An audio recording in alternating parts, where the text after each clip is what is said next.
تخيل إن حضارة كاملة آلاف السنين من التاريخ والجمال والعلم كانت مقفولة علينا، لا احنا فاهمين كلامهم ولا قادرين نقرا كلمة من اللي سابوه. والأغرب إن مفتاح الحضارة دي كان موجود، بس محدش كان قادر يفهمه لحد ما جه راجل واحد بس قلب الموازين. اللغة المصرية القديمة كانت لغز ضخم لقرون طويلة.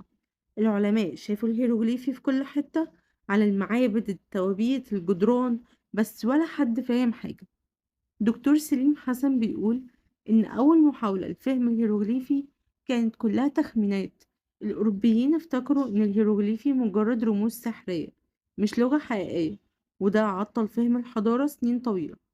أما دكتور سمير أديب فبيوضح إن المشكلة إن مفيش مقارنة، يعني ما عندكش نص قديم مترجم تقارنه بنص مصري، ومن غير مقارنة مستحيل تفتح أي لغة. وهنا بقى ظهر أهم اكتشاف غير تاريخ البشرية: حجر رشيد.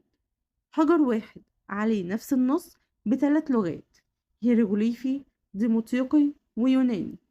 اليوناني كان مفهوم. العلماء قالوا تمام، لو عرفنا نخلي التلات نصوص دول يطابقوا بعض هنفهم المصري القديم. لكن رغم كده الموضوع كان صعب جدا. العلماء كتير حاولوا وفشلوا لحد ما جه جان فرانسوا شامبليون، الراجل اللي دكتور سليم حسن بيعتبره مفتاح إحياء اللغة المصرية.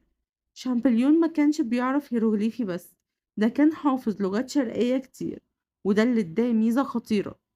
بدأ يقارن بين الأسماء المكتوبة بالرسم داخل الخرطوش زي بطليموس وكليوباترا وبين النص اليوناني.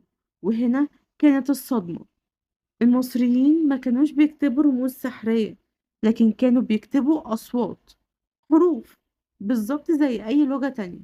ومن هنا بدأ يفهم قواعد وتركيب وأصوات، لحد ما أعلن في 1822 إنه فك شفرة الهيروغليفي رسميا.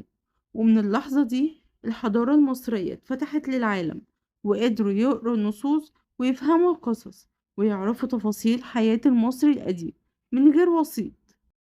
لو انت مهتم بالتاريخ والحضارة المصرية القديمة ياريت تتابعني.